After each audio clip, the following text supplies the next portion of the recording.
ഉണ്ടോ? ചർച്ചയായിട്ടുണ്ടല്ലോ ആ വിഷയം. പാണക്കാട് കുടുംബം പങ്കെടുക്കുന്നതുമായി ബന്ധപ്പെട്ട് അതിന് ഒരു ഇടപെടൽ നടത്തിയിട്ടുണ്ടോ? പ്രശ്നം പരിഹരിക്കാനുള്ള ഒരു ഇടപെടൽ ഉണ്ടായിട്ടുണ്ടോ? അതുണ്ട്. അതായത് അവരെ നമ്മൾ ഒഴിച്ചു നിർത്തിയിട്ടില്ലല്ലോ, ആരും ഒഴിച്ചു നിർത്തിയിട്ടില്ല.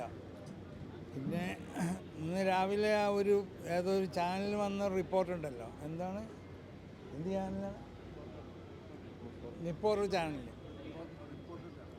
അതായത് നമ്മൾ പിന്നെ കൊടി കൊടുക്കൽ, കൊടി കൈമാറ്റം, അത് ആദ്യം തന്നെ സമസ്ത കേരള ജമിയത്തുൽ ഉലമയുടെ secretary professor K Alikutty Musliyar, അവർ രോഗശയ്യയിലാണ്, അവർക്ക് അവിടെ പങ്കെടുക്കാനൊന്നും സാധിക്കില്ല. അപ്പോൾ ആദ്യം തന്നെയുള്ള പ്രോഗ്രാം കമ്മിറ്റീൻ്റെ തീരുമാനം തങ്ങളിൽ നിന്ന് അവരിൽ നിന്ന് കൂടി വാങ്ങുക എന്നുള്ളതാണ് ആലിക്കുട്ടി മുസ്ലിയാർ. അതനുസരിച്ച് തന്നെ നടത്തപ്പെട്ടു. അല്ലല്ല, ആദ്യം അങ്ങനെ ഒന്നും ഉണ്ടായിട്ടില്ല. അങ്ങനത്തെ അത് വളരെ തെറ്റാണ്. ആ വാർത്തയിൽ വന്നത് വളരെ തെറ്റാണ്. അവർക്ക് ഞാൻ തങ്ങളോട് പറഞ്ഞതിന്, ഞാൻ അങ്ങോട്ട് സിയാറത്തിന് വരുമ്പോൾ അവിടെ നിങ്ങൾ ആ കൊടി, പിന്നെ എൻ്റെ കയ്യിലല്ല കൊടി നിങ്ങളവിടെ നിങ്ങളെ വാപ്പാൻ്റെയും പിന്നെ സഹോദരന്മാരെയൊക്കെ അവിടെ വെച്ചിട്ട് എടുത്തിട്ട് ആലിക്കുട്ടി ഹൗസിലേക്ക് കൊടുത്തയച്ചാളി. ആലിക്കുട്ടി അങ്ങനെ പറഞ്ഞു, അതേ പറഞ്ഞിട്ടുള്ളൂ. അല്ലല്ല, അങ്ങനെ ഇല്ലല്ലോ. സമസ്തൻ പതാക കൈമാറുള്ളത് ഇന്ന സ്ഥലത്ത് അന്നത്തെ ഓരോ സമയത്തുള്ള. ഇപ്പോൾ മുമ്പ് ചെറുശ്ശേരിയാണ് ബാപ്പൂസിലേക്ക് പതാക കൊണ്ടത്. അന്ന് ഐതറി തങ്ങളൊക്കെ ഉള്ള കാലത്തല്ലേ. അങ്ങനെ അത് നമുക്കറിയില്ല, ചിത്രീകരിച്ചതാണോ. അതാണ് നിങ്ങളോടും പറയാനുള്ളതാണ്, പറഞ്ഞതേ പറയാൻ പാടുള്ളൂ, ഉള്ളുങ്ങളും പറയാൻ പാടില്ല. അപ്പം നിങ്ങൾക്ക് അങ്ങനെ ഒരു സ്വഭാവം ഉണ്ടല്ലോ, അപ്പം അതുണ്ടാവരുത്. നമ്മൾ പറഞ്ഞതേ പറയാൻ പാടുള്ളൂ. ലീഗ് പ്രവർത്തകരുടെ പങ്കാളിത്തത്തിലുണ്ടോ? ഏതിൽ? ലീഗ് പ്രവർത്തകരൊന്നും നമ്മൾ ഒഴിവാക്കിയിട്ടില്ലല്ലോ.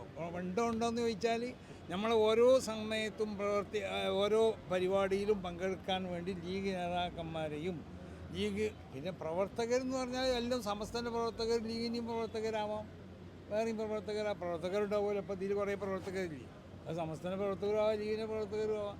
ലീഗ് പ്രവർത്തകരെ ഒഴിവാക്കിയെന്ന് ചോദിച്ചാൽ പ്രവർത്തകരെ എങ്ങനെ ഇപ്പോൾ നമുക്ക് ഒഴിവാക്കാൻ പറ്റും? നമുക്ക് സമസ്ത എന്ന് പറഞ്ഞ ഈ പ്രസ്ഥാനത്തിനോട് എല്ലാ നിലക്കും പിന്തുണയുള്ളവരൊക്കെ സമസ്തൻ്റെ പ്രവർത്തകരാണ്. അവരൊക്കെ നീ കൂടിയിട്ടുണ്ടാവും. അത് ലീഗരും ആവാം, കോൺഗ്രസ്സുകാരും ആവാം. ഇനി ഇവിടെയൊക്കെ കേരള കോൺഗ്രസ് അല്ലല്ലോ, കേരള കോൺഗ്രസ്സുകാരും ആവാം, പലരും ആവാം.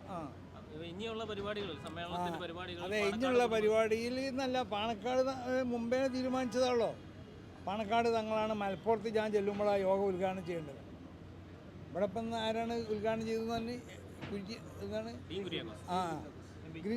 MP ഗ്രീൻ കുര്യാക്കോസ് MP ആണ് ഇവിടെ ഉദ്ഘാടനം ചെയ്തത്. ഇന്നലെ മന്ത്രി സജി ചെറിയനെ എന്ന് ഉദ്ഘാടനം ചെയ്തത് എവിടെ? ആലപ്പുഴ. വാസന എന്ന് ഉദ്ഘാടനം ചെയ്തത് എവിടെ? കോട്ടയത്ത്. മുഖ്യമന്ത്രിയാണ് ഉദ്ഘാടനം ചെയ്തത് തിരുവനന്തപുരത്ത്. കൊല്ലത്ത് പിന്നെ കൊടിക്കുന്നിൽ സുരേഷാണ് ഉദ്ഘാടനം ചെയ്തത്. അവിടെയൊക്കെ കോൺഗ്രസിൻ്റെയും പിന്നെ രണ്ട് ഇടതുപക്ഷത്തിൻ്റെയും വലതുപക്ഷത്തിൻ്റെ ഒക്കെ നേതാക്കന്മാർ നമ്മളെ ഇടതുപക്ഷത്തും വലതുപക്ഷത്തും ഒക്കെ ഇരിക്കുകയാണ്. അവർ മലപ്പുറത്ത് എല്ലാ സ്ഥലത്തും നോക്കിയാലും. അല്ല, ഇന്നലെ തിരുവനന്തപുരം എവിടെയാണ്, ഇന്നലെ എവിടെ നമ്മൾ രാത്രി ആലപ്പുഴയിലും അങ്ങനെ തന്നെയാണ്. അപ്പോൾ എല്ലാവരും ഇതിൽ പങ്കാളികളാവുന്നുണ്ട്. പക്ഷേ എന്നാൽ ലീഗിൻ്റെ നേതാക്കന്മാരുണ്ട് അവിടെ. അല്ല, പണക്കമൊന്നുമില്ല. അത് ആരായിട്ട് പണക്കല്ലോ, ലീഗേറ്റ് നല്ല, ഇവിടെ ആരായിട്ട് പണക്കം. ഈ ഇപ്പോൾ പ്രസംഗിച്ചതല്ലേ പണക്കെന്നുള്ളത് ഞങ്ങളുടെ ഡിക്ഷണറി ഇല്ല, ആരായിട്ടുമില്ല.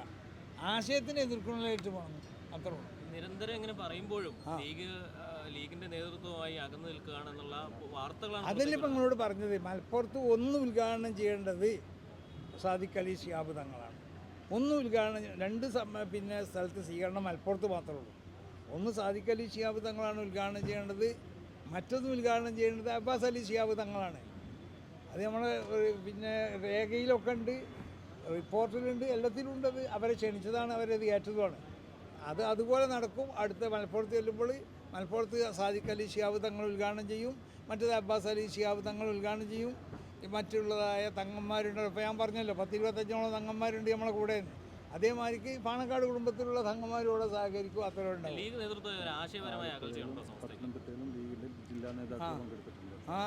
പത്തനംതിട്ടയിലും ലീഗ് എന്താ ആശയം? നമ്മളെ ആശയത്തിലില്ല. എന്താ ആശയം? നമ്മൾ അഹ്ലുസുന്നത്തി വൽ ജമാഅത്തിൻ്റെ ആശയമാണ് ആ ആശയമുള്ളവരായിട്ട് ഇപ്പം നമുക്ക് ഒരു എതിർപ്പില്ലല്ലോ. ലീഗ് നേതൃത്വത്തിൽ ആശയം പിൻപറ്റുന്നത് അല്ല ആ ആശയമൊന്നുമില്ല, ലീഗിന് നമ്മൾ നല്ല ആശയം നോക്കിയിട്ടല്ലോ പിൻപറ്റുന്നത്. ലീഗ് ഒരു രാഷ്ട്രീയ സംഘടന എന്നുള്ള നിലക്കല്ലേ പിൻപറ്റുന്നു. അതിലൊരു പ്രതിസന്ധിയില്ലേ ലീഗ് ഒരു നേതൃത്വത്തിൽ ഒരു പ്രതിസന്ധി ഞങ്ങൾക്കില്ല. ലീഗുമായിട്ടുള്ള ഒരു കൊണ്ടുപോകാൻ പറ്റാത്ത സാഹചര്യമുണ്ടോ? എന്താണ് ഇവിടെ ഒരു രാഷ്ട്രീയ പാർട്ടികളായിട്ടുള്ള ബന്ധം മുന്നോട്ട് കൊണ്ടുപോകാൻ പറ്റാത്ത ഒരു സാഹചര്യം ഇല്ലല്ലോ. ആരായിട്ടും ഒരു അകൽച്ചയില്ല. ലീഗുമായുള്ള സവിശേഷമായ അത് മലയാളം എനിക്ക് മനസ്സിലാവില്ലേ? ഒരു വട്ടം പറഞ്ഞില്ലേ, രണ്ടാമട്ടും പറഞ്ഞില്ലേ, പിന്നെ പൊതുവായും പറഞ്ഞു. ഒരു രാഷ്ട്രീയ പാർട്ടികളും എല്ലാ രാഷ്ട്രീയ പാർട്ടികളായിട്ട് നമ്മൾക്ക് യാതൊരു ബന്ധത്തിലൊരു തകരാറില്ല. അതാണിപ്പോൾ കണ്ടുപോയിരുന്നത്. ആ പിന്നെ വേറൊന്നുകൂടി പറയാണ്ട് അതുകൂടി കേട്ടോളൂ.